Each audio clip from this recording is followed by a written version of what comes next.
What's up, everybody? It's your boy, Jonathan Little, over at the I-70 Podcast. We'd like to give a special shout out to our people over at G-Town Auto Body Shop. Has your car been in a wreck lately? Do you need any repaint work done? Do you need any work done on your car? Any? Please hit my people up over at G-Town Auto Body Shop out in Belton, Missouri. Tell them I-70 Podcast and John sent you. Oh, which I thought, yeah, I'm back. You know, listen, first of all, y'all know usually John don't take a break, but I had to, man, a little break in the action. Went to go see my dogs, you know what I'm saying? Took a Miami trip. I'm going to review, you know, some things about the Miami trip a little bit, you know what I'm saying? Because I had a great time. I enjoyed myself. I feel like everybody should visit the 305, you know, whether it's for food, scenery, weather, whatever. You know what I mean? Everybody should go visit shopping, and I mean, definitely the bitches too, you know what I'm saying? But listen, it's a solo episode. I got my dog, Brother Knowledge, in the building. My dog, Mark. Jake was here, but he gonna disappoint the boy and leave me, so now I gotta alter my script a little bit. Fuck you, Jake. You know what I'm saying? That's real shit, boy. Fuck you. Man, listen, man, we got a couple topics I want to go over today. You know what I'm saying? We're gonna do a little NFL, a little NBA, a little Kevin Hart, you know what I mean? Then a couple little fun stuff sprinkled in. Now, Brother Knowledge, you ready? Mark, you ready? Yep. I mean, let's do this.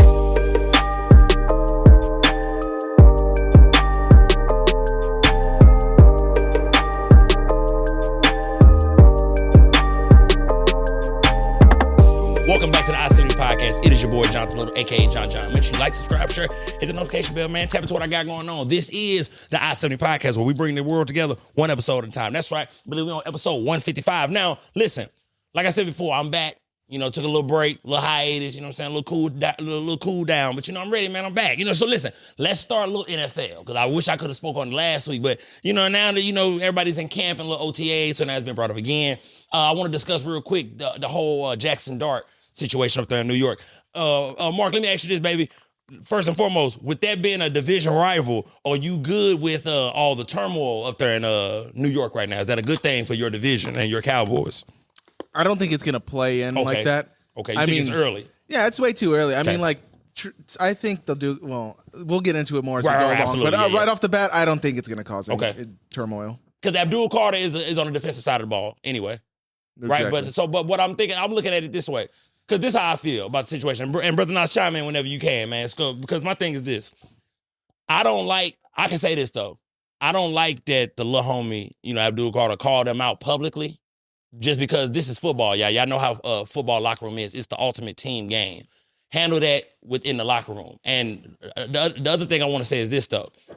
I get where he coming from, and I get where, you know, Jackson Dart coming from. I just, you know, if I could give any advice, hell, I ain't never been nowhere near the NFL, but my thing is this. I've been in many locker rooms, and I always say this. The quarterback, bro, you have a responsibility because you are the head honcho of the team.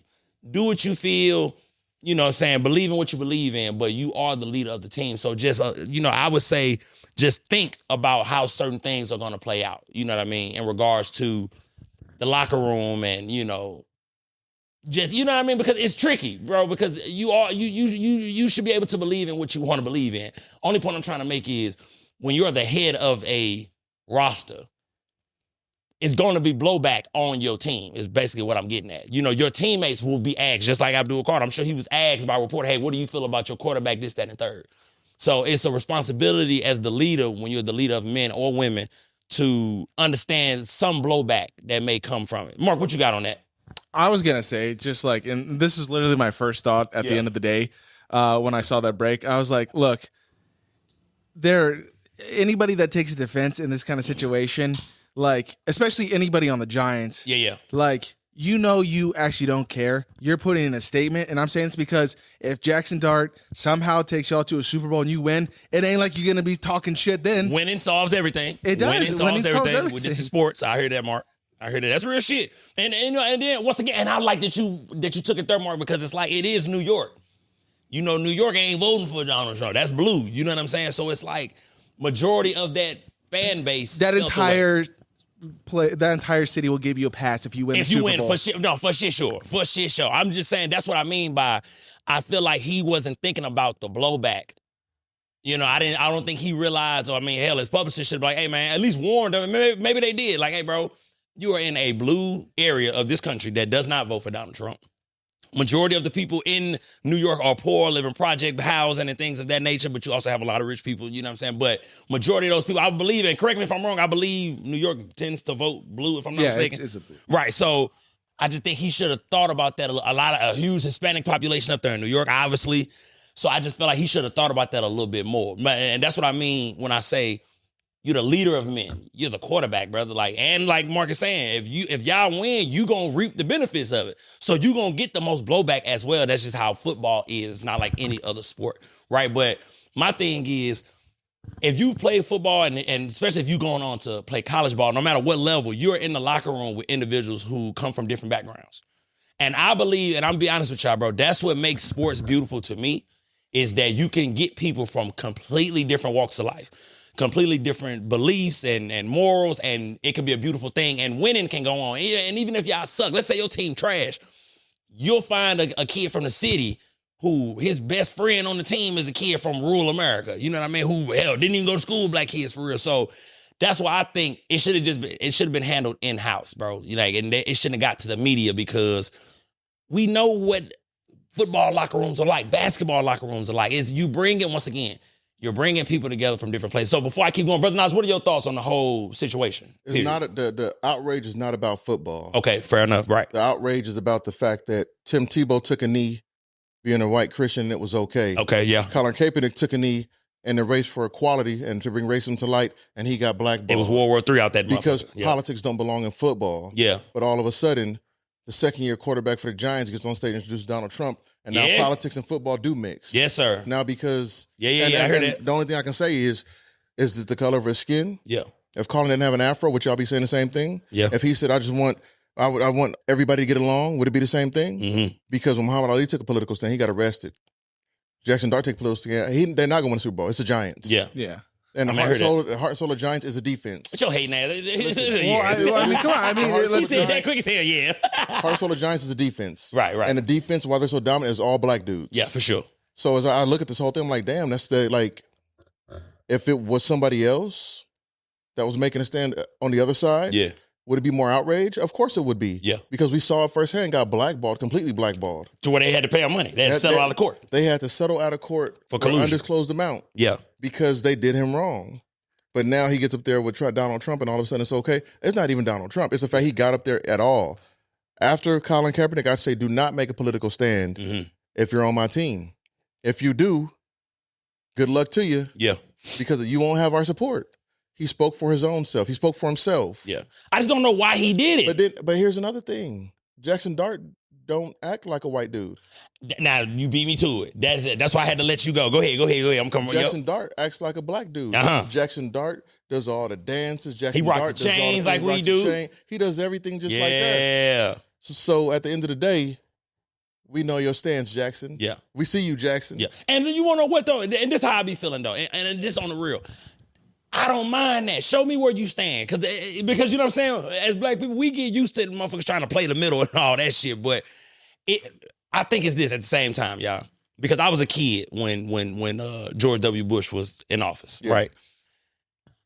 I think with this current president, bro, like so much has gone on, so much is being said, so many, racial undertones have gone on, bro, that it's kind of like it's the person, you know what I mean? Because I don't remember it being, people who were around at that time, please, let me know, but I don't remember it being this tumultuous, bro, where every time, where I don't think George Bush represented racism when he was in office, bro. It was like he was about the war and, all that type of shit. But until Kanye said something about him not liking black people, Katrina. Yeah, he did about Katrina. But it was just Katrina. He didn't say about Katrina. He said George Bush does not like black people. Yeah, it was him and Mike Myers. Yeah, you know what I'm saying? I remember that shit. Period. We was kids when that shit was out. It was a period. It wasn't even if he lived in New Orleans, if he does not like black people. It show us Mike Myers. It was Mike Myers, yeah.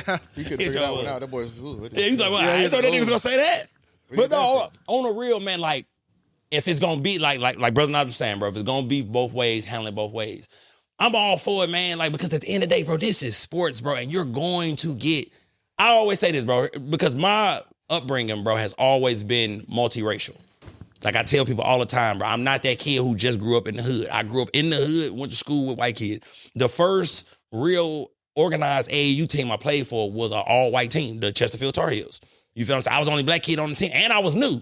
You know what I'm saying? I came my 6th grade year. Them boys had been playing together since second, third grade. So, and mind you, all these kids were from the suburbs. I'm from the ghetto. But it was a beauty, bro, because, man, with me being a minority, bro, we was kicking ass, bro. Like, Mind you, this is an all-white team. I'm the only brother on the team. It's a tournament. It's a gym down in St. Louis called Woes. Jason Tatum just bought them a brand new court. And, it's a predominantly black tournament. You never see white kids, really. You know what I'm saying? They be sprinkled in. You definitely don't see no all-white team. Imagine my ass. We on the west side, the heart of the west side, bro. Probably the most legendary gym in St. Louis. And I walk in with my all-white teammates, and it's just me. Everybody thought we was finna get our ass kicked in that gym. I never forget we tying up our shoes. We getting ready to play the Redbirds, story time. And I never forget this black dude, he was sitting next to me. He was like, hey, man, who y'all play next? Now we all suited and booted, bro. We got the matching bags, Brother Knowledge. We got the matching sneaks. We got the warm-up joint on. They like, man, who y'all finna play? We like the Redbirds. He said, oh, y'all finna get your ass whooped. Bro, we full court pressed them niggas. It was 22-0 to start the game. We was kicking everybody ass. So basically the point I'm trying to make is sports is that one thing, bro, where we can put all the political bullshit down. We can put the status down. Because I'm gonna be honest with you, rural white boys make the best O-linemen and linebackers that you could ask for. Goddamn me. It's nothing. You get one of them hard-nosed rural white boys from rural America as your nose tackle or center, it's up. Yeah, that's where my stereotypes kick in. I like my centers white and rural brought up. Goddamn me. Fuck you talking about? I disagree. Okay, go ahead. We cannot put it down. Put what down? What do you mean? Politics in sports. Okay, go ahead. Because once Colin took that knee, Yeah. just shut up and play football. LeBron made a stance, shut up and dribble. Jackson Dart makes a stance. I see what you're saying. Good for you. No, we cannot. But now, here's what I mean, though, brother. Business. What I mean is this, though. You damned if you do, damned if you don't on both sides. Meaning, like you said, when Colin did it, it was outrage. Now that Jackson Dart doing it, it's not as much outrage to your point, but it is us saying, hey man, what we doing? That's what I'm saying. Handle it in-house is what I'm saying. Well, the thing is, you ain't got to do it in the public. And I like the fact you brought up, if they win a Super Bowl, it's all gonna be forgiven, right? Without a doubt. On the black side too. Now listen, there's not a team in New York that's gonna win a Super Bowl. So now that the fallout is, did Jackson Dart ruin his future? Yes. Did Jackson Dart ruin his stock? Did Jackson Dart, I see what you're saying. Now, because it's 1 in 32 win a Super Bowl. Yeah. The other 31 lose. For sure. So if he does anything less, but it's New York. than win, but it's New York. All they want to do is see the playoffs in New York. Tabloid. He gonna be they ain't gonna win shit. Was Jackson Dart on Epstein Island? Yeah. Was Jackson Dart hunting down black people? Was he feeding black babies to alligators? I hope not. They gonna National Enquirer the hell out of him. Yeah. I hope not, brother. But this is what I'm saying. Yeah. You got to be careful making that stance. Yeah. And that's how dude feels. Jackson Dart ain't one of us. Yeah. Jackson Dart's from Utah. Didn't he go to Ole Miss? He went to Ole Miss. He definitely went to Ole Miss. But he's from Utah. Yeah. That's crazy. But shouldn't the nigga be Mormon? He is Mormon. Oh, he is Mormon? That's what I'm saying. Oh, shit. He went there for school. He's a culture vulture. Yeah. And then he got up there with Donald Trump like, hey, I'm a culture vulture, but look, y'all ain't gonna do nothing about it. Bet. Basically. Bet. And my thing is this, though. If I was the commander in chief, I'd have been like, look, try to save these young men. He knew what was gonna happen. I'd be like, hey, bro, look, bro, season about to start, Brody. Don't even introduce me, bro, because because here's the thing, that is finna be the talking point every press conference until the season start. And for shit sure, if they don't win nothing, like Mark was saying, they get the win and we'll start talking about something different. They not. They did all right last year. I mean, all right, whatever, bro. I mean, that's a good point. But just keep track of how many black commentators say his name. Yeah.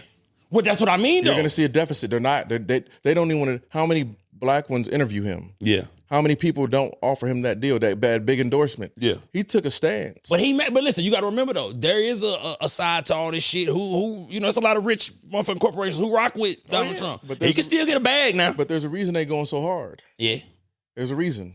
I just feel like I truly feel this way, bro. I think he misjudged this whole thing, bro. You know what I'm saying? That's my whole point.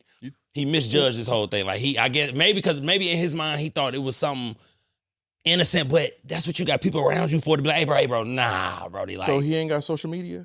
But that's what I mean, though. Abdul Carter is a very vocal person. For sure.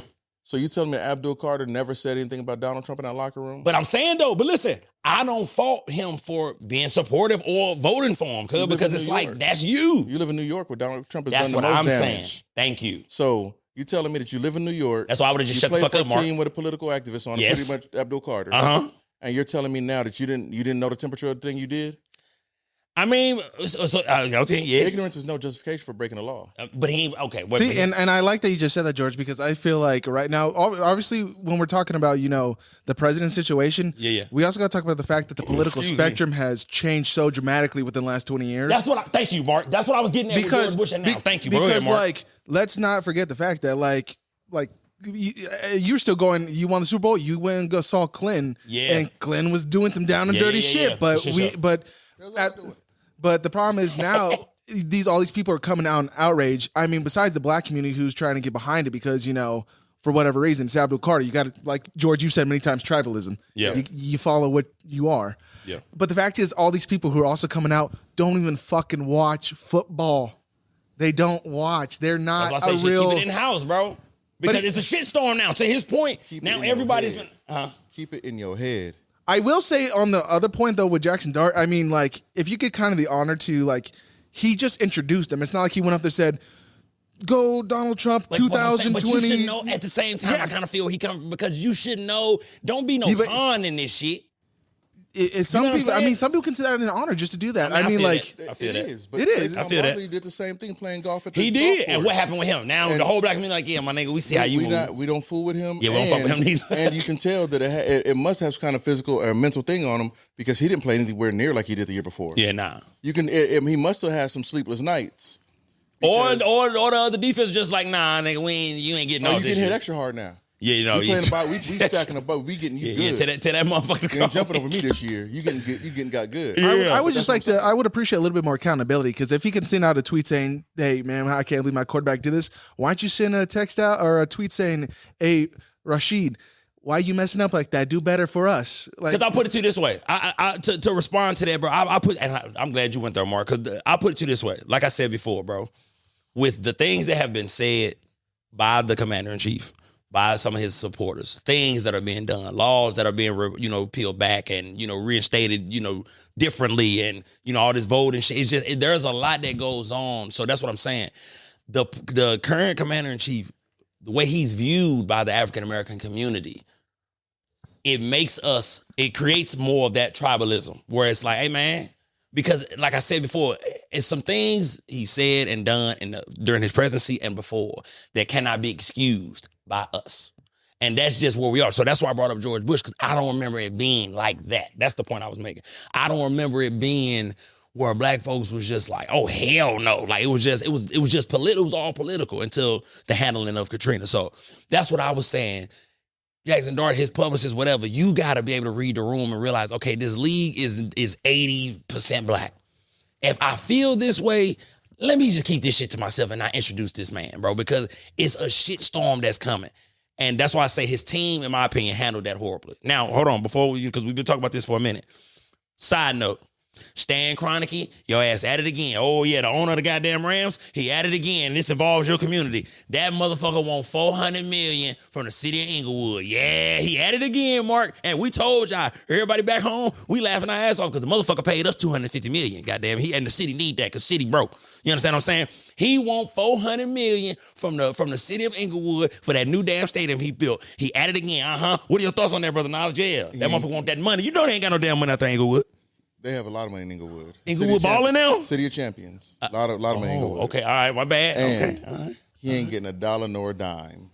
No, he said he getting that. Oh, he ain't getting it. Okay, all You right. can request all he wants. 400. You can file whatever you want to file. Okay, all right. But then when the county of Los Angeles gets involved in it, his arms ain't long enough. Okay, all right. If you want to ruin every business tie you ever had, Yeah. do that. If you want to be blackballed from everything you did in But that city, remember who you talking about county, though? You do that. His wife is in the Walton family. She's the daughter of the Walton. He good. Then they don't need y'all. No, then move on. Okay, all right. You should have moved the motherfuckers to Arkansas then. That's what we talking about. If they got to get the county involved, Yeah. and they got to get the state involved Uh-huh. for $400 million, that's not on the grand scheme of things for the state. That's a little bit of a change, Yeah. but not a big bite. Okay. For Inglewood, that's a big chunk. Yes, it is. You gonna get that back, bro? Because all they're gonna do is show you receipts. Uh-huh. How much you make on this? You had 2 Kanye concerts there. How much you make on that? You have all these concerts there. Yeah. Matter of fact, we built a whole hub around you. What he wanted to do was tear down these houses that was near there. Right. And build more build hotels and shit to Yeah. supply himself. They said no. Cause you know that they buy you. That's a good point. Cause Steve Ballmer, he just bought the new Clippers arena out there in Inglewood. Yep. Oh, y'all do got some money out there in Inglewood. That's what the Forum was remodeled. Yes, sir. And now they do every concert you could think. Bruno Mars. Yeah. Everybody's, so I'm like, hey, bro, they 5 minutes from LAX. You can't touch that. We don't fuck with you, Stan Kroenke. Yeah, that's how we feel back home. He should have just shut up. Shut up. Hey, get your money. Have backroom talks. This should, as you said about the last thing, you should have handled this in house. That's real shit. Now, listen. Let me discuss Miami real quick. And let me say this, because I know what y'all ready for me to talk about. But here's what I truly want to say. For me, it was we went down to Miami for my homeboy bachelor party. And I mean, it was a wonderful time, bro, just because it was something I had never realized. Well, excuse me, what the fuck I'm talking about. It's something that I've never seen before, never experienced something like that, right? Where it's like, You see movies and you see TV shows and pictures and things of that nature, and Miami is one of those places, bro, where the pictures, the movies, and everything don't do it no justice, bro. It's nothing like being down there on Ocean Drive, in my opinion, seeing all those iconic hotels and seeing the Scarface building and just seeing how those people down there live life. Now, me and Brother Knowledge was talking earlier. The price of living is high. Like you need some money when you go to Miami. Tour guy, if you going to Miami, if you got a trip planned, listen to John real quick. You need some spending money. And the reason why I say that is this. It is very expensive down in Miami. I mean, my nigga, there's no free parking. You feel me? Parking is, every time you stop your car, bro, you are parking somewhere. Ain't no huge parking lots. Ain't no none of that shit. You are parking, my brother. Now, it ain't like it's all type of parking garages and things of that nature. But once again, that shit adds up. If every time you get in the car, you finna pay $15, $10, because you're going to spend an hour at each spot.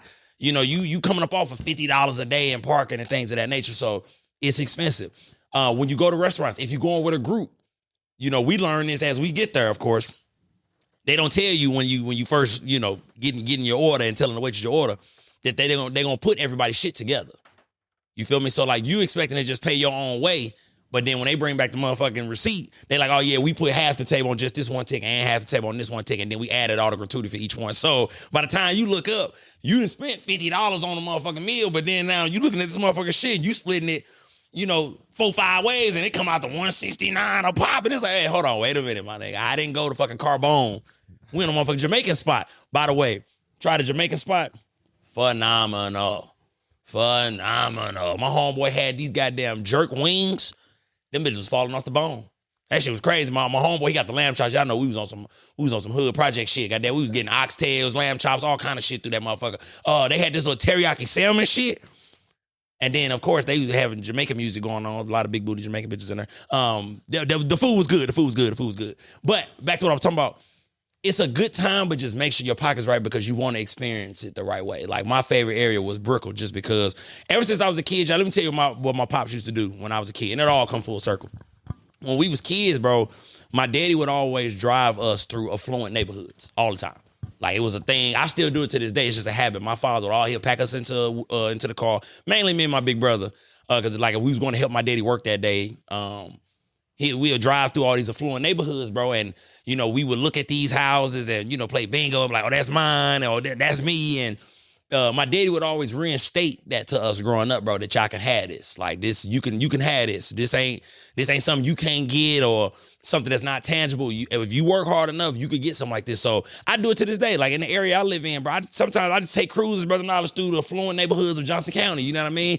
It's a habit of mine. It's, manifesting. So being down there in Miami, bro, you see wealth. Whether it's a motherfucker faking, because I was meeting, y'all know I'm talking to, bro. I'm meeting dudes who just made enough money, brother. Now, I never forget I met this dude. He was like, I'm just down here for a year. He was like, I got enough money in my pocket saved up. I just want to come down here and just, he kept saying he not going to live the rest of his life here because it's on the expensive side. But he was like, he just wanted a season in Miami. That's what he was saying. But it was just dope, bro, seeing any car you could think of. You saw that motherfucker rolling past Saks Fifth out there in Brickell, which is my favorite area of the motherfucking whole 305. Granted, I didn't really get to experience the hood like I wanted to because we was just on a time crunch. And everything is it take forever. Miami traffic is fucking crazy, but it was just a good time, bro, because, man, you just seeing real wealth, bro. You seeing the flyest cars. You seeing good-looking human beings, men and women, bro. Men dressed in their nicest shit. You know what I'm saying? Fly as hell, bro. you know what I'm saying, they linen, whatever, just having a good time or going shopping. Either they got their lady with them or they dolo, you know what I'm saying? Then you got all the Pilates women, but then you see every type of woman down there. You see the big girls in the one-piece suit, proud, Mark, spilling all over the bathing suit, but they proud, goddamn me, yeah, you know what I'm saying? You know, John, I was fucking with that. Then you had the women, you could tell she do Pilates 2 times a day, you know what I'm saying? Nothing but a vegan, don't eat no motherfucking carbs. You know, you see the old motherfuckers down there who got hella money, they got the little young girls with them, or like the Florida niggas say, the young girls, you know what I mean? But it was just a dope experience, bro, above all. Like, it now, it gets a little, let me say this, man. It is very shallow.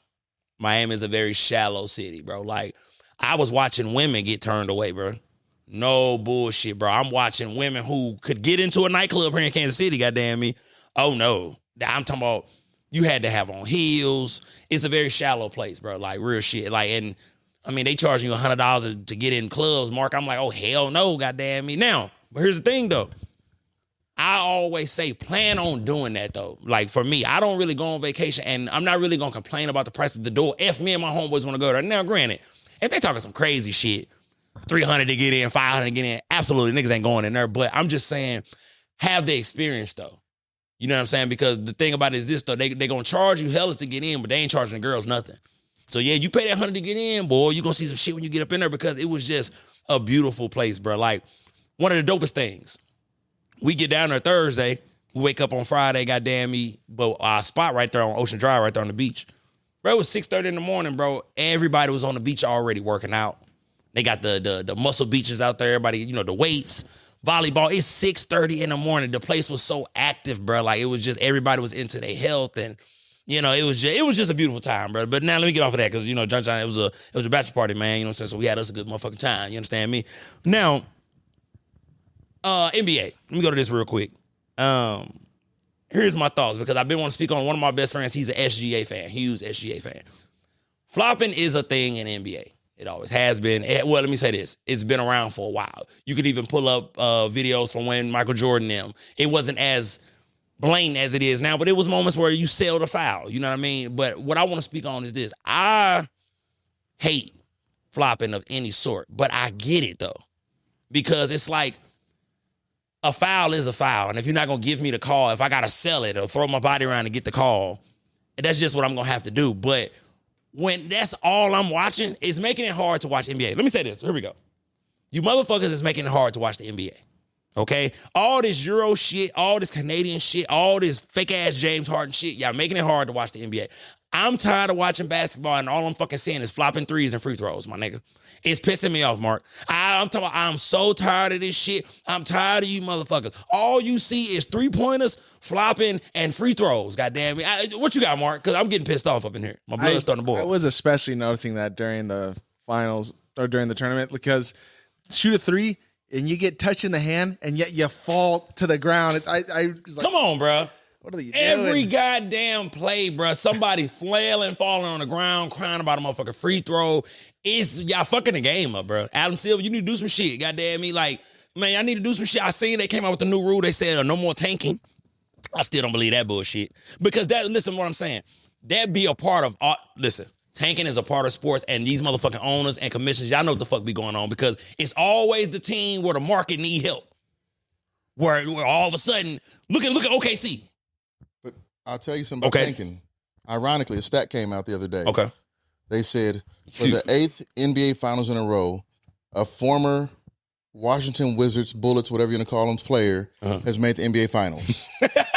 So you're telling me that the past 8 years, they've drafted a player that they had to let go to go somewhere else to be great. Yes. Tanking doesn't work. Yeah. It doesn't work. Look at the Spurs. They got Wemby. They got still got to win, though. That's cool. That's cool. Yeah. But look at the Clippers. True. Look at the Bullets. Look at all these teams that have done it year after year. It doesn't work because once you find that transformational player, it changes the game. Fair enough. It changes your team. Yeah. That's true too. But now, so do you think he should have got rid of it then? If it's not that big of a deal, you think he should have just because I haven't even looked into all the legality of all that, or, you know, the violations or what even they consider tanking because it's like it's part of it, bro. Like, I mean, the owners run this shit. So I don't be believing nothing because commission, you just a talking head to me. Like, the owners know what the fuck they doing. And that's the good old boys clubs. And the motherfuckers gonna make sure that, they look out, in my opinion. What you got, Mark? Well, I mean, since the NBA draft is a lottery, like you can't even really accumulate to say, we get the best player out of it. Yeah. There's too much talent going around to know who's going to be truly good. And that's a good point because, I mean, basketball a little different than football because basketball, they really do. You don't really see teams really draft their generational player in basketball like that. They come from somewhere else. SGA came from the Clippers. Now he's, who he is for the Thunder. Demonstrating NBA history. Yeah. Boy, at the time, maybe. But as it's played out, definitely the worst trade in NBA history. 3 first-round picks and a top prospect for Paul George. He's not even there anymore. He was there for 3 years, maybe. Something like that. I mean, them your people. Nah. I'm as Lakers, not Clippers. Okay, true that. But let's go back to this flopping. Okay, go ahead now. How's the same team that's flopping also the same team that's grabbing, hugging, wrapping around? That's what, so. You can't. We were talking about that. Yeah. That's what I'm saying. Both. Pick one. You want to flop? You want to be aggressive. Now, here's what I think though, and I could be completely wrong, but it goes back to the whole. Well, they didn't tank though. It was a trade. I believe that the league made sure that OKC was compensated. Because why is it that this team all of a sudden they gets every foul call on the offensive end, but they can play the most aggressive on the defensive end? There has to be some type of, hey man, let that shit ride. Because everybody's noticing it now. I think the worst thing that happened to the Thunder is that they played the Lakers because all eyes was on him at that point. It's Bron, it's the Lakers. All eyes was like, wait a minute, you motherfuckers do a lot of grabbing and can't nobody touch y'all, goddammit. I tell people, they were like, well, SGA is a top 5 point guard, shooting guard all time. I said never. He gets 30% of his career points off free throws. Never. But you also got to understand, the Thunder have been drafting like this since they started. True. They had Garnett. True. They had Westbrook. They had Ibaka. Yeah. They had Harden at the same time. That's why I said Garnett, Durant. Yeah. They had them at the same time. Yep. So Harden. It's not that they don't draft bad. True that. They draft very well. Very well. And then you gave them 3 more first rounders and a top prospect. Yeah. You're crazy. That's a good point. That's a good point. It benefits them because they're drafting all these finesse soft dudes. Mm-hmm. Chet Holmgren is not a center. Yeah, no, He's hell not a no. power forward. He's Dirk Nowitzki without a jump shot. Now, that nigga can shoot now. Without a jump shot. Oh, okay, all right. He ain't got Dirk's jump shot. I ain't say all that. I ain't say that. SGA plays a certain kind of way, but then they got Dortz coming in who plays like a football player. You goddamn He right. plays like a running back. Yeah, ain't never played football a day in his life. Plays like a running back. Which is shocking, by the way. So I'm like, hey, this is weird. They play the exact kind of game the NBA wants to see for the world stage. That's what I've always said, bro. I've always said this about the NBA because it always irritates me, bro, when people be like, the best players are, from overseas now because, of course, we have the Giannis's of the world, we have the SGAs, we have the Jokic's, we have the Lukas, we have the Embiids, and these are the guys who've been winning MVPs. But my point is this. I've always felt this way. Y'all can clip this shit up. The NBA is allowing this style of play to appease to the global game. Is to appease to the international game, bro. And I've always felt that way because the moment you take the athleticism aspect away from the game to where you don't have to be athletic no more, you could just be skilled as fuck, you hindering the American ball players because we thrive on athleticism. That's our main thing is our athletic ability, mainly the African American players, of course. But you get what I'm saying? It's like if you taking the athletic play away, meaning how aggressive I can play on defense, because defense, it's rare you're going to be good on defense if you're not athletic. It takes, starting and stopping and all that good shit. When you take the aggressiveness, the athleticism away from the game, and it's all about skill and flopping and free throws and shooting, I mean, we doomed, bro, because it's like that. How do we sustain that, bro? What you got, Mark? Well, I mean, the game changed because players are changing. You got dudes who are 7 feet who can make threes. But this is what I'm saying, though, Mark. I'm with that. I get that part of it. Nowadays you have to be able to shoot the ball. I get that part. What I mean is this, though. When you say, okay, you don't have to be super athletic to succeed in this league, you're taking away all the athletic motherfuckers, bro. Because look at Luka. Luka slow as shit, chubby, can't play no goddamn defense. He can shoot. He could pass, but he's horrible on fucking defense. This is the United States of America, bro. You got to be able to guard up, bro. And mainly, this is the Midwest. We play defense in the Midwest, G. This ain't other places where you could just hoop and you ain't got to play no defense. In the Midwest, you don't have to be fucking Tony Allen But you got to be able to play some damn defense. But you got to sit down and play some defense. So I feel like now it's all evolved since the Dream Team. We saw the Dream Team go and demolish every other country by about 50. And the game has evolved since then. Europe players have gotten better throughout time. They've caught up. You know what I'm saying? So for me, I feel like the game is where it is because they want to appease to the rest of the world. They know that Luka is not as athletic as Luka isn't athletic as an Anthony Edwards. But if I don't have to rely just on athleticism, then I can allow them players to be our marquee players because they don't got to play no fucking defense. And I don't respect that. I'm the type of ball player, bro. I don't care how much you can score. If you are horrible on defense, bro, I do not want to play basketball with you, cuz. And like, it just is what it is because it's like, bro, you, goddamn, like, okay, you scored 30. That motherfucker gonna get a stop every now and then. You ain't gonna get no stop. So he fuck around and get 50 or 40 because you ain't playing no damn defense. So I don't respect players who, okay, let me not say that. My respect level goes down if you cannot play defense. So all this James Harden versus D-Wade comparison, get the fuck on. Ain't no motherfucking way because that motherfucker D-Wade played defense, bro. D-Wade is a champion. Man, y'all fucking see James Harden every fucking game 7. No disrespect to him, but the facts are the facts. Can't close. You can't fucking close. D-Wade ain't had no motherfucking problem closing. Motherfucker was a champion by what, year 3, year 4? Yeah. Leading the league and scoring, stopping, man. Y'all motherfuckers gonna stop disrespecting Flash, bro. You know what I'm saying? You gotta remember this thing though. We have the talent in America, but we don't have the hard work. These Euro players are putting in hard work. I disagree. No. Here, let me finish. There's very few players that have that Kobe work ethic, that have that Jordan work ethic, that have the Ray Allen work ethic, that have the D Wade work ethic. We have a lot of talent in America, but we also get sidetracked with other shit. In Europe, they start playing ball at 12. That's all they do. So that's why I say I disagree with the hard work, But we because could be they're the same pros way. by 15. They are. But between going to school and playing AAU, what else we doing? Playing video games, going out with the homies. I mean, let's go here, go in there, go. What I'm saying is this: they got a different mindset towards this shit. They career oriented from age 12. This is a hobby for us. Okay. I didn't get full-time basketball till I was a freshman in high school. Yeah. By that time, they had 4 years on me. But now, wait a minute. But it's also because this is America. You have other things that you're into. Like you said, in some of these countries, like where they say, just switch gears a little bit, like, I'm going to stay on topic, but like, where's the guy, the UFC fighter, Khabib? They say Dagestan, the country or the city he's from, is like the wrestling mecca. Yeah. And all those kids do all day is wrestle. Yeah. We don't have that luxury. So I wouldn't say that they work harder. They're allowed to be like professionals as children. We have to be amateurs until we go to college. And then we got to go to college. But there's proof. There's proof in Reggie Miller playing against Cheryl Miller, who'd beat his ass every day. He still learned to shoot three-pointers. Yeah. Now he's arguably the greatest three-point shooter ever. Yeah. Steph Curry. He was small, had started shooting threes. He honed his craft. He put the time in. That goes to my point, though. It goes to my point also. Okay. What I'm saying is these Euro dudes are doing it. You got guys like Anthony Edwards who hit a growth spurt, right? And then he started having hops, and then became athletic and physical. But now he didn't do that the whole time. So when he goes against somebody like Luka, whose skills are more refined, your talent's going to show, but his skills may beat you. Okay, now to push back on that, I'm glad he said that. To push back on that, I'll say this though. But once you, and everything you said is facts, but once you take away the athletics of the game, you're also hindering me in that regard, because let's say, you've been working on these skills for forever. You've honed your craft, right? But you run a fucking 4.8 and I run a 4.3. Mm-hmm. My athleticism is going to supersede all that skill shit. It is until the fourth quarter. Not necessarily. Until the fourth quarter when your athleticism gets tired. When fatigue sets in, when I put all my weight on you and back you down like Shaq used to do. Oh, but like Shaq used to do Kevin Garnett. Kevin Garnett is faster. Yes. He's taller. He's slimmer. He's a better skill player than Shaq ever was. But Shaq had technique in his craft. But Shaq was athletic as a motherfucker, brother. He had hops. Yeah.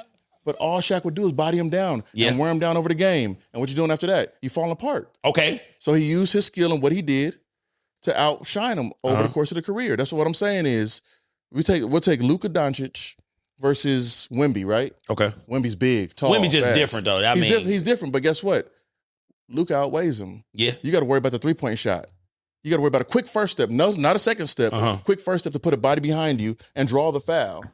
He's going to foul you out, outshoot you, or you're going to beat him. But that's two ways to win versus one way to lose. But I'm saying, though, this episode of I-70 Podcast is brought to you by our special sponsor, G-Town Auto Body Shop out in Belton, Missouri. Let's be honest. Nobody plans for wrecks. Nobody plans for accidents. Nobody plans for chipped paint. If any of those things have transpired to your vehicle, please hit my people up over at G-Town Auto Body Shop. They will take care of you. They do great work. They don't take any shortcuts. Good quality people, good quality work. Please make sure you hit my people up. Once again, that's G-Town Auto Body Shop out in Belton, Missouri. Tell them I-70 Podcast and John sent you. Okay, put it this way.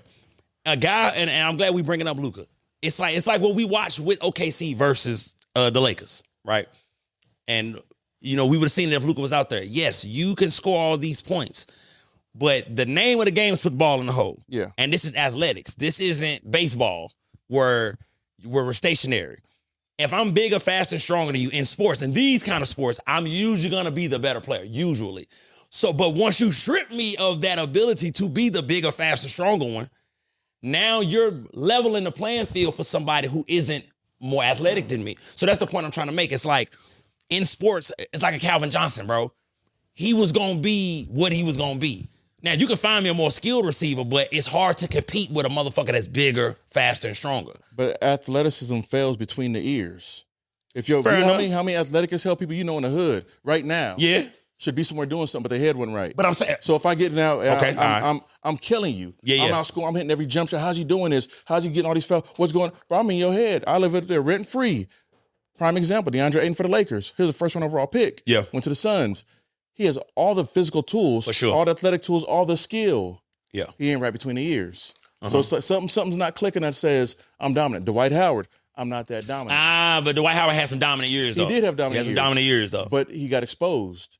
Once he got hurt, though. Once somebody came and put an elbow on his chest, you can dish it, but you can't take it. Bet. Yeah. That's all it took every game. But I think they run a screen through him. Howard got hurt. See, you can see it's because he's a Lakers fan. Look, I see what's going on here. They run a screen through him. He came to the Lakers and it imploded. I remember that shit. I remember all that shit, bro. You know what I'm saying? Dwight Howard got hurt. He started having back problems. When that nigga was in Orlando, I don't want to hear none of that shit. That motherfucker was a 4-time defensive player of the year, 3, something like that. You know what I mean? All in all, though, shout out to all the Euro players. I'm not trying to shit on you. I'm just saying the game is changing. It has evolved for the right reasons. I just don't want to see it become too soft, brother. Now, that's basically what I'm getting at. It's too every play these motherfuckers is throwing their hands up for a foul, bro. Like, listen. Let me talk about the NBA.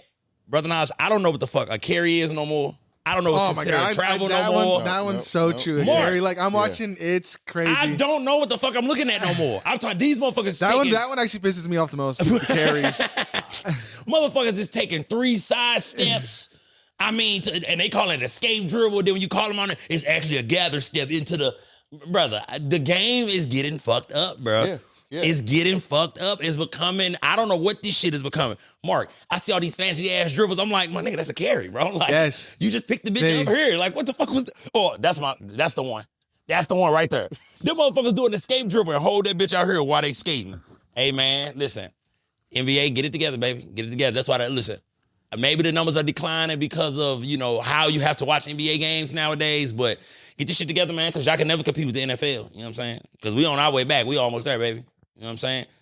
Hey, man, you didn't hear about no goddamn conspiracy about aliens out of the White House, did you? That's what, you heard about that shit? What we looking like? Let me see if I want to get this motherfucker a chance to expound on this. What time we got, Mark? Yeah, it's 42. Wait, John, okay, before we move on to the next one. Okay. All right, so OKC Spurs. Yes. Tonight. Yes. By the time this comes out, prediction. I'm going. Okay, my prediction is this. I believe the Spurs take out OKC because, number one, it's very hard to go back-to-back in any sport. Even when it's like when Tom Brady and them made it all the way and then they just got upset by, by the Giants. You know what I'm saying? It's tough, bro. So repeating is tough, right? And more so I believe this. I believe the Spurs are going to win if Wemby comes to play because I really feel this way, Mark. If that kid stay healthy, bro, he's going to be considered the greatest ever, bro, because there's nothing you can do with 7'5", Brody. Listen. There's nothing you can do with a 7'5" motherfucker who can shoot. I mean, what can you do with me, bro? My wingspan, I don't even have to jump to touch the rim. So let me say this, Mark. If that dude come to play and he have 30, I believe OKC wins, bro. I'm sorry. I believe the Spurs win and move on to the NBA Finals to face the Knicks. And then I believe the Knicks finally get them one. And fuck it. But I don't want, that's one fan base I do not want to win. I'm sorry, New York Knicks fan base. I do not want y'all to win a championship. You're gonna look, and then y'all are obnoxious as fuck, bro. Y'all, every East Coast team, I pray you motherfuckers lose. I'm sorry, bro. And I love y'all. I love Philly. I can't wait to go visit. I do not like y'all fan bases, bro. Because y'all don't be winning shit. Bro, and then y'all talk all this shit. Hey, the Knicks. Watch this. Look at Mark when I said the Knicks are the Cowboys of the NBA. That, you know what? That is actually That's true. That's true. That is a fact true, because bro. my dad is a tier favorite of both. That is his team. And Georgetown. I said I don't. It's so true. Y'all fuck. It is so true. That is true, bro. They haven't won to the finals since in what 20 years. I want to see the Spurs 99. do it. I want to see Spurs do it too. I'm becoming a huge Wemby fan. I'm a huge Wemby fan, bro. And I think it's because watching this dude grow. Yes. It reminds me of Giannis, but with way more skill. Yeah. And not because he had it, because he seeked it out. He went and got it. He said, "Hey, Jamal Crawford, show me how to do this dribble. Hey, Dr. J, give me some advice on this. Hey, Kareem Abdul-Jabbar, hey, give me some words. He got with Akeem Olajuwon too. And he's like, show me how to do all this. But I went to Langston University in Oklahoma. Excuse me. As much as I can't stand, I don't like Canadian players. Yeah. I don't like the way they play. I don't like the way they play. Yeah, I hear that. They have all our tools. Yeah. But Andrew Wiggins, Canadian dude. I don't like the way they play. Right. You motherfucker right. I don't like the way they play. Motherfucker is Canadian. Can't stand the way they play. They play soft as shit. Mm-hmm. I don't like it. So we're gonna beat them in the Olympics anyway. But of course, I want to see the Spurs take it. I want to see them take it all the way. And if the Spurs make it, the Knicks can't stop Wemby. True. Towns is too soft. That's true. That's a good point. All that shooting y'all do, what they did was they put Wemby with a bunch of street guards. For sure. Because that little Castle, whatever his name is, that motherfucker bad, boy. Harper, you pull any of them. De'Aaron Fox. Johnson. Yeah. You pull any of them. Except for the center that comes in, Hornet. Dude's off the shit. He probably from Canada. I was going to say, he's watch out for people like Nebraska, some shit like that. But I like the way they play. Right. Because it reminds me of old school NBA. Yeah. Pop know what he's doing over there. Shout out Pop. And I'm going to tell you this, man. If the Spurs win, Mark, you're going to see the landscape of the NBA change. And here's what I'm saying. You're going to watch every franchise say, bro, if we finna have to deal with this big motherfucker, the big bruiser centers are finna come back, bro. I'm telling you, bro. Because that's why OKC ball the way they do. They got two big ass, well, Chet skinny as shit, but he's still 7 foot. But then they got the big, what was it? Heckerson. That's a brother. That's what I said. I said he played like he mixed, bro. I swear to God. His dad is black. Oh, is it? Yeah, like black. Makes sense. Daddy probably mixed or something. Makes sense. But you going to see the NBA landscape change where they're going to go, hey, look, we finna have to deal with this motherfucker for the next semi-years. You're going to see a lot of lanky motherfuckers. Bol might get his chance again in the NBA. He hurt himself. He got hurt. ISO. How he get hurt? How you beat Wemby? ISO. Go left, pass the ball far right, and let him work it out. Yeah. By the time you get over there, pass it back left. Tire his big ass out. What you got? Eastside and jumped on the motherfucker. Mike was had to play. Info on Bobo. Okay, go ahead, He's play. living like a king out in the Philippines. Oh, he moved to the Philippines? Oh, he playing ball out there. But they got him moving like a politician. Motorcade and everything. Big Penthouse tall ass. suites. You got me. What's the dude worth? For sure. No, I'm not saying he don't deserve everything. But what I'm saying is, if I was him personally, I would stay in the Philippines rather than go in the NBA. If life is like that though. Nah, though, but money's different. I know he still want to prove, but it's still good. I'm sure. It's nowhere near NBA. Nowhere near with NBA, but like play 1 year NBA and then go back and live even as a bigger king. Yeah. Man, listen, I think because dude is and I don't have no inside, stories on him. I'm just saying. I always wondered what went wrong with dude because he's a very skilled big man, bro. And there's been rumors of attitude and all that type of shit, but he's a very talented individual, and what we seeing in at a smaller sample size with Wemby, that motherfucker balls what 7'2", 7'3", some sick shit like that can shoot, dribble. He look good. Like they don't. That's not palatable for this crowd. But now we got Wemby. But where's Bobo from?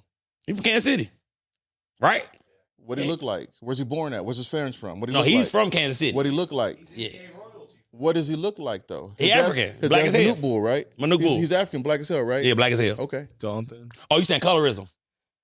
I mean, I hear that too. I mean, if he's balling like if he's moving, if he's doing all this, and then they got Wemby doing the same thing. Yeah. I hate to say it, but Wemby's a different animal. That's why I said a sample size of what Wemby's doing. Well, we don't know what Bobo can do because we don't get that much footage. We know a little bit what he can do, but we never seen it on the NBA scale. Yeah. So maybe there's something else going on there. Maybe he just ain't cut out for it.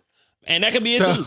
So French African sounds better than African African. Bro, hey, French African, light skin, very marketable around the world. Excuse me.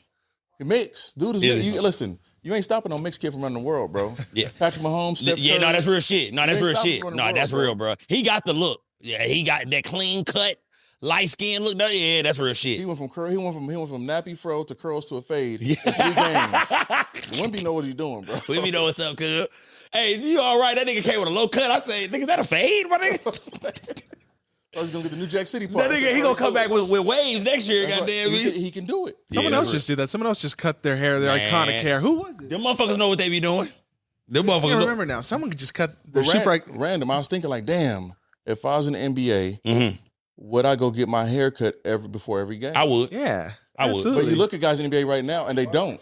They don't. That's just negligence, Kevin bro. Durant don't. No, Kevin Durant ain't got a haircut since he was 12. Half these dudes with dreads ain't getting lined up right. Yeah. But I'm saying like, am I really that much of a hooper? Like I don't even care about looking my best all the time, even though I'm on a world. I mean, you got to think. I hear that too. How many times you get your face greased up for you with the church by your mama? Every Sunday, every time. These dudes playing games so often, and they don't give a damn about none of it. I hear that too. God, that is so funny. That I was just noticing that. I was like, these are young dudes. Let's not forget. But I'm like, man, some of these beards are chopped, but they don't care. But they don't have to. Exactly. I can get every bitch I want looking exactly. Scruffy. Here's my Instagram, bitch. My job is to eat right, sleep right, and work out. Exactly.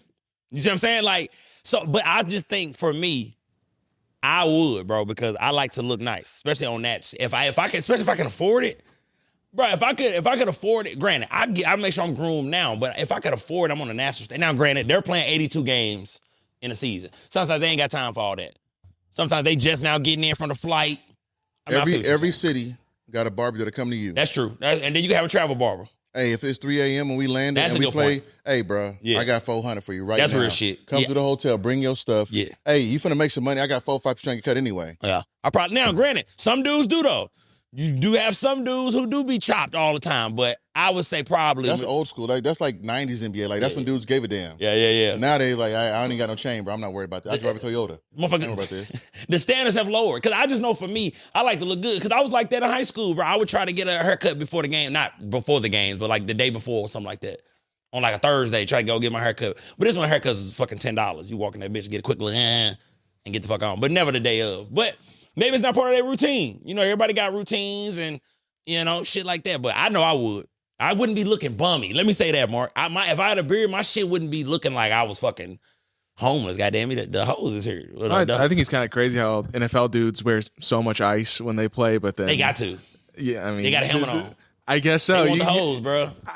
They want the hose, Mark. But look, we found that out when we was young. Like, man, the basketball niggas getting all the bitches because you can see their face all the time. We got a helmet on. So you know my number, but you can't see my face. You know what I'm saying? Yeah. So now, like you said, Mark, they do the close-up on the football players. These niggas is wearing grills, diamond grills, smiling when the camera come on. They wear $100,000 every. But Mark, that is what I'm probably the most mesmerized by. Even the college boys are doing it. These niggas be playing football with $100,000 chains on, bro. Wearing big watches, ass pendants, around their neck. Bro, I guess I'm just that messed up as a football player. There's no way I'm not tackling you, bro, trying to rip that bitch off. I was about to say, dudes out there being villains, like purposely going for that shit. Definitely, listen, that's why I couldn't play in this NIL shit. There's no way, bro, you finna rock no iced out chain in here, my nigga. Because that's basically saying that we soft, that listen, me as a defender, you finna wear $100,000 chain out here. That just means you saying we ain't finna rough you up, basically. Like you didn't get fully ready for the game. Man, I'm keeping my shit on. These bitches know what's up with me. It's like playing basketball and the motherfucker got his shoes tied. Bro, who he think he is? Who this nigga? He don't even lace his shit up. It's like, no, you finna roll. I ain't gonna fucking with me. I used to be disrespectful, bro. Come on, you one of them niggas up. I ain't even gonna lace him. Yeah. I ain't gonna lay. I'm gonna be out here, bro. I will say that's when you knew a motherfucker could hoop, though. It's like, this nigga ain't laced his shoes up. You got him. But I have my ankle braces on under my socks, bro. Okay, you ain't gonna get me. No, for real, you get one size smaller so you know if that's snug. Yeah. I couldn't do it, bro. Like, the football play. But I mean, I like it, though. My favorite, though, is probably that boy Jetta. You know what I'm saying? Up there in Minnesota, he be iced out on the field, bro. And I say this, though. Them football player niggas, they be showing their money different than these rappers because they diamonds look different. Yeah. Jalen Hurts and them niggas, they shit be hitting different. That's that $100 million money. Yes, sir. Not this. That's that guaranteed $100 million too. I got to advance from the record company, and I got to give it back. And I got to pay them back. So I'm gonna take a little. Hey, give me the not so clear but kind of clear diamonds. Jets like, hey, bro, give me the clearest ones you got. Give me the water diamonds. Yeah. Speaking of that, how you think Kyler Murray gonna be the starter up in Minnesota over JJ McCarthy? Yeah, for sure. You think Kyler Murray gonna? Ooh, that's them some weapons he got. He has some weapons in Arizona, but he got some proven weapons now. The fact he is, the weapon. Kyler Murray is still young, which a lot of people think he's like been in there a long time. He hasn't. He's like young. What, like 7 years? Like something like that. Probably not even 5, something like that. He came out 22, so he ain't even 30 yet. Yeah, he's not 30. Yeah. No. I mean, he came out strong as hell. They went like on a 12-0 run. I mean, he still got it. That shit he did at Allen was disgusting, bro. But anyway, I seen because they asked JJ McCarthy and Kyler how they feel about each other. Of course, Kyler Murray gave. Oh, he says like two dudes in a classroom. You know, he sits on one side, I sit on the other. I was like, JJ, shut your dumb ass up, bro. That ain't what you was supposed to say, jackass. Like, you ain't gonna be the starter. That's what the fuck finna happen, goddamn me. Man, I know Jed and them like, yes, bro. Because if that little motherfucker can get out the pocket and find them boys downfield, hey man, it's gonna get different. Now listen, let me get into this before we get up out of the mark. How we doing? How much time we got left? 54. You're cool. I'll bet that. I wanted to because I was talking to the fellas off camera. The roast, the Kevin Hart roast, it happened, I want to say 2 weeks ago, and it was just a broad thing now, but, you know, it's trickled down to the black community, where the black community, we dealing with it, you know what I'm saying? And here's what I want to say in regards to these type of situations to start. And brother, now chime in whenever you feel you need to. Black folks, bro, we are not a monolith, right? And I love when I learned that because it's true. Some of us don't feel the same way, right? Some of us aren't easily moved. Some of us aren't easily offended, and some of us don't view things a certain way. Now, granted, on the surface level, there are certain things in the black community that are tradition, that are kind of unwritten rules. You feel what I'm saying? That you must adhere by if you gonna have your black card. Goddamn it. It's certain things that, you know, that's just understood. And what's understood don't need to be explained. You understand what I'm saying? Unless you're in a room full of black folks. But basically what I'm getting at is this. Certain people feel a certain way. You have certain people who aren't upset with Kevin Hart, and you have some people that are. And what I'm getting at is this. Y'all know he been catching hell ever since the whole roast because, you know, he let certain comedians, white comedians, go up there and say certain things. And like I've always said about comedy in regards to racist jokes and things like that, I always say, bro, just make sure it's funny. That's my whole thing, bro. If you're gonna be like that, bro, make sure it hit, bro. Because if it don't hit, you in trouble, bro. And that's what, and I believe that's the beauty of comedy, is finding a way to make whatever you want to hit the right way, rather than just saying, fuck it, I'm gonna just say shit anyway. Because I will say this though, there are times though where it seemed like white comedians just be wanting to get their shit off, and it's like, bro, you didn't even try to make that shit funny, bro. Like, you just wanted to say it and just get it off your chest. You didn't even try to put no humor onto it. So, you know, like I said before, and the new backlash from Kevin Hart all stems from the fact that he went and did the Breakfast Club interview. And he basically, you know, expounded on everything and George Floyd's family being upset. And, you know, he said his piece and everything. Here's my thing, and I'll give my opinion. I usually go to the fellas first, but I give mine first. My opinion is this, bro. The black celebrity is starting to look differently in the black community. Let me break down what I'm saying. Growing up, the black celebrity has always been championed and been our heroes, from the athletes, from, you know, all the way back to Joe Louis and athletes like that, and, you know, actors and entertainers. They're always our inspiration because it's always been our way out. A lot of us either come from poverty or we come from a good middle class home. You know what I mean? So we look up to celebrities like most people do, but in the ghetto, celebrities are truly, you know, champion, because it's like it gives you're giving a bunch of poor people hope, right? But too often, I'll say, it does seem like a lot of our black celebrities are too paid, meaning they couldn't stand up for the black community if they wanted to because they pockets is too greased. There's too many sponsors. They're trying to pander to certain things. And I'm going to say this, bro. I'm never going to fault nobody, bro, for doing what they feel like they got to do for their family. I would never ask a Kevin Hart or LeBron James to throw away all their sponsorships for me. Because at the end of the day, bro, if they family was in trouble, I wouldn't be there to help them. You know what I'm saying? I'm keeping it so real, bro. I do what you feel because, I always say this, man. I'll never forget this old black man. He said, man, motherfucking black community, sometimes they want you to throw away all they shit for them. You know what I mean? It's like, and I'm sure other communities are like that, but we're just speaking on the black community, bro. It's like, I can feel how I feel. I feel like some of our celebrities, they get too paid to speak up for us. And it is a detriment to our community because if the most powerful individuals in our community won't speak out and do right by us, then we doomed to start because y'all won't even turn around and make sure that y'all standing on 10 when it comes to us. And that's your prerogative. I'm just saying, we don't get a lot of Muhammad Ali's. We don't get a lot of Bill Russells. We don't get a lot of Jim Browns. We don't get a lot of those athletes who will throw away their career for the black community. You know what I'm saying? It is what it is. I'm a huge LeBron fan. Do I think LeBron gonna turn down all them billions for the black community? Hell no, and I want to ask him to. Because it's like, what would I do in that situation? Right? He came from the same type of environment I come from. Can I really ask a man to throw away billions, being able to take care of generations that he's never gonna meet for my plight? In hindsight, I would love to, but that's just not the reality, in my opinion, when it comes to our black celebrities. And I feel like it is time now for the black community to stop looking at our black celebrities to be that way. We should have learned from Michael Jordan. You think Michael Jordan becomes a billionaire if he didn't speak the way he speak? Meaning that motherfucker never came out and spoke for us. Now, Michael Jordan could have been doing shit behind the scenes that we don't even know about. And I'm positive he has. But it would hit harder if for Michael Jordan. And LeBron has, though. One thing I can give LeBron has stood up. LeBron has done things that we can see in the public eye, right? But I just feel like it is time for the black community to stop looking at our celebrities as our saviors because this is capitalism, bro. We're spending our time trying to change the game rather than play the game. This is capitalism. Somebody has to be rich. Somebody has to be poor. I just think as black folks, we need to get back to where we were post-integration. How we do that, we've tried over the years, but that's what I want for the black community. I want to see us try to get back to that point of being self-sufficient because we won't have to look at our celebrities to come save us because we wouldn't go save them because, in regards to Kevin Hart, and we talk about this black shit, this is a black moment. Y'all them same motherfuckers who been saying his shit ain't funny no more. It ain't. But you see what I'm saying though, Marky Mark? Look. Y'all them same motherfuckers saying his shit ain't funny no more. Y'all don't go support his shows. Y'all barely go see his motherfucking movies. But now y'all coming out talking about, what he ain't did and he'll sell out and all of that. Well, damn, you ain't been fucking with him for years now. So why would he give a fuck about what some of y'all think? And it's like, once again, I believe he's caught in between something. And I'm gonna let y'all go. I know I've been long-winded. I believe he's caught in the crossfires of he is a comedian. I truly believe he's trying to make sure he preserves comedy. And preserving comedy is allowing individuals to say certain things that the general public would find offensive.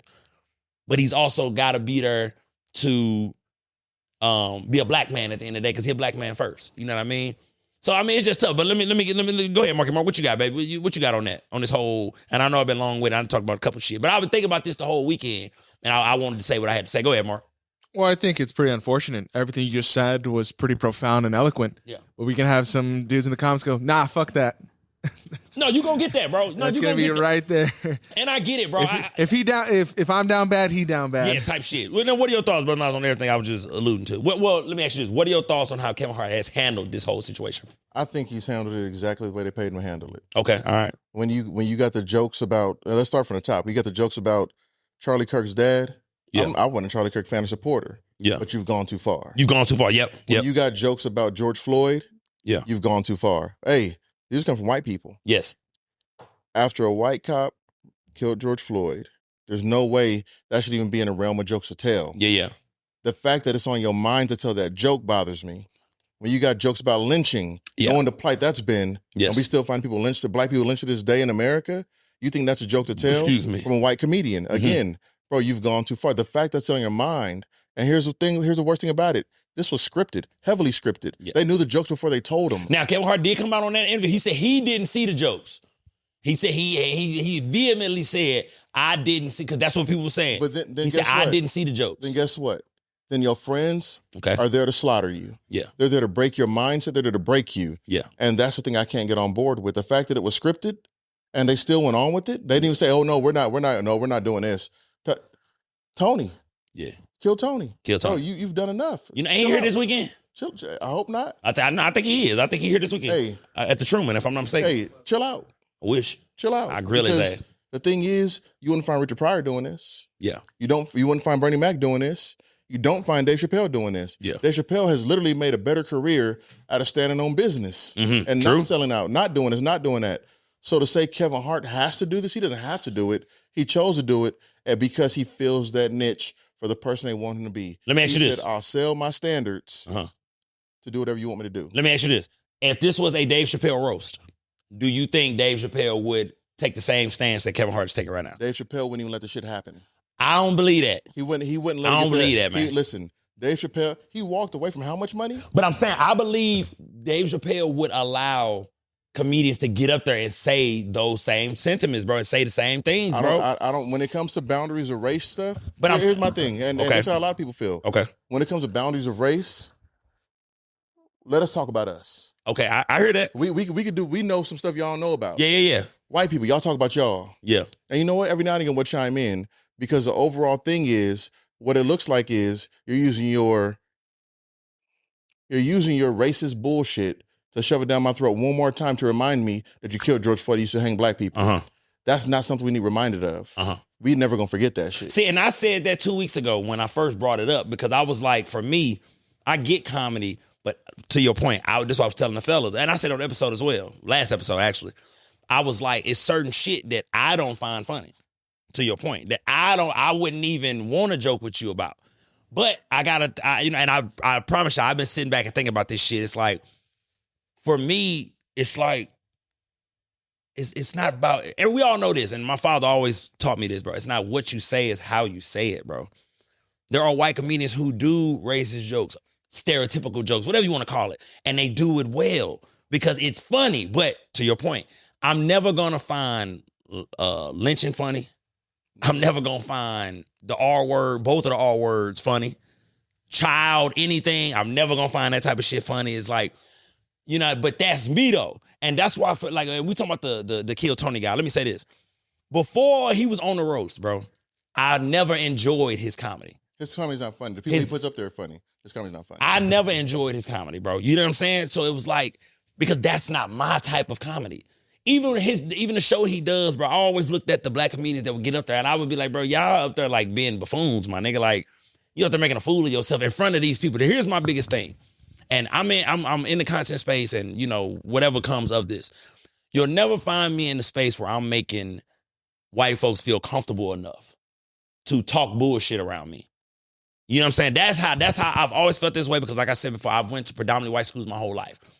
You'll never get a moment in time where somebody who is prejudiced, racist, or just downright uninformed, they'll never be comfortable enough around me to where that type of shit can happen. It's not gonna fly. Yeah. It's not gonna fly. Like I said before, I would watch the Kill Tony, you know, stand-ups, and I would see, you know, up-and-coming comedians, and I'm like, man, they basically just sitting there getting embarrassed by these motherfucking comedians. They saying all this stereotypical racist shit, and you just giggling, and that's never gonna be me, bro. So I think that's the biggest thing the people in the black community are taking offense to with Kevin Hart. It's like, bro, like, I get you a comedian, but bro, if you ain't gonna stand no business in front for us, then we fucked, bro. That's just how I feel in regards to where we are as a black community. Because look, we've been doing good. We've been minding our motherfucking business. All 2026, we've been minding our business. We was doing good. We was minding our business. There was all type of shit going on. And black folks, we wasn't doing shit but minding our business. I mean, I guess this is the first hiccup in the black community for 2026, and it's cool. We're going to get past this shit, too, and get back to just doing us. But that's how I feel. I feel like Kevin Hart is caught in between, you know, a hell of a, you know, he's caught in a hell of a situation, bro, because it's like, what do? Comedy got you rich. Do you preserve this thing? Because, I mean, he is a heavyweight, bro, and, like, what he does in these moments, bro, in my opinion, will and can affect the comedy community. You feel what I'm saying? Granted, I will say this, though, as of late.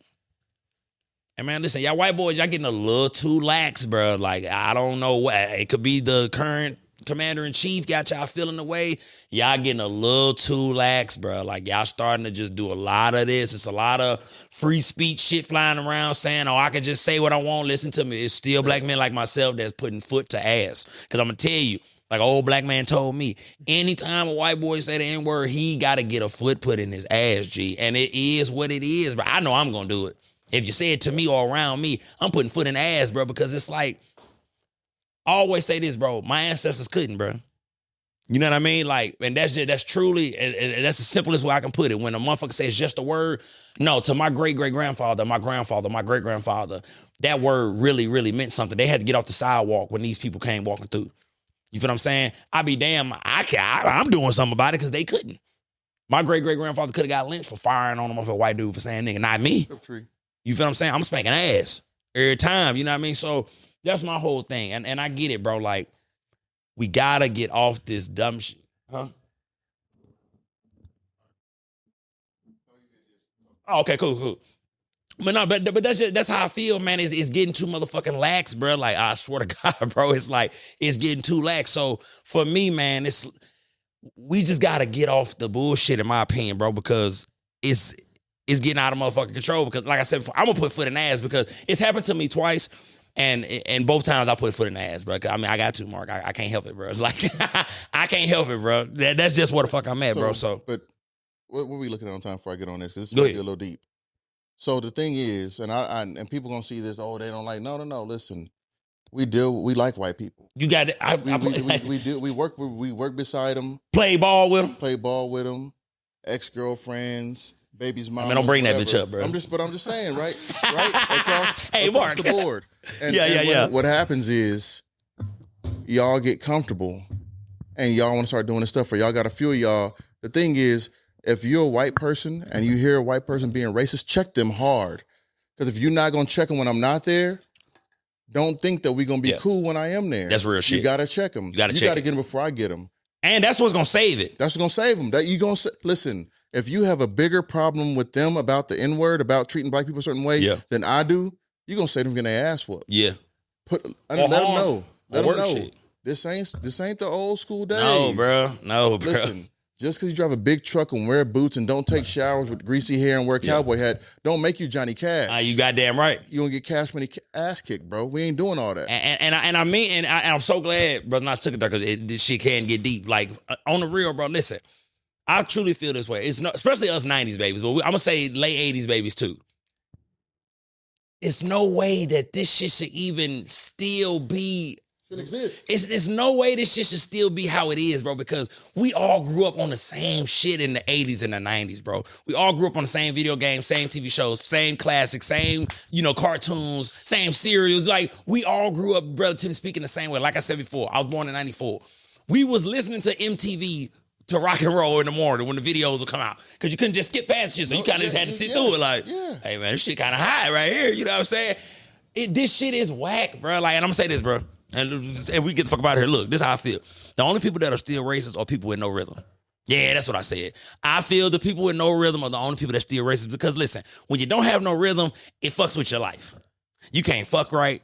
You uncoordinated, so you can't play sports. Goddamn, you can't enjoy music. It's fucked up. Goddamn, it's fucked up. I feel like rhythm is gonna fix racism, brother. I'm just keeping it real, bro. They can go do something else. Yeah. Go be a mechanic, my boy. Listen, I'm not turning a wrench. I'm not getting greasy like that. But you can do that. Yeah. Go do something that you're good at. Let us do what we do. You go do what you do. Yeah. The issue is the jealousy of wanting to be good at what we do. Go do what you do. Stop playing around, move around, do something else. And I'm being real, and I was being facetious in that moment, but I'm on some real shit. What he said is factual. As white folks, y'all check that shit. You feel what I'm saying? Like, we got to start shunning motherfuckers, bro. We want this shit to start going right. We got our own plights in the black community, and I always say this. We not going to fix this fucking place, bro, until everybody start handling their own shit, bro. In the black community, we got shit we need to handle internally, bro, where we don't need no outside influence, no nothing. And it comes back to us shunning these wild motherfuckers doing all this lame shit in the neighborhoods, bro. It's a lot of goofy ass shit going on, a lot of innocent lives, and a lot of dumb shit going on. We gotta fix that. And the only way we gonna fix that is by making sure motherfuckers know what's up. Hey man, that shit corny what y'all little niggas doing, bro. Get this shit up out of here. You know what I mean?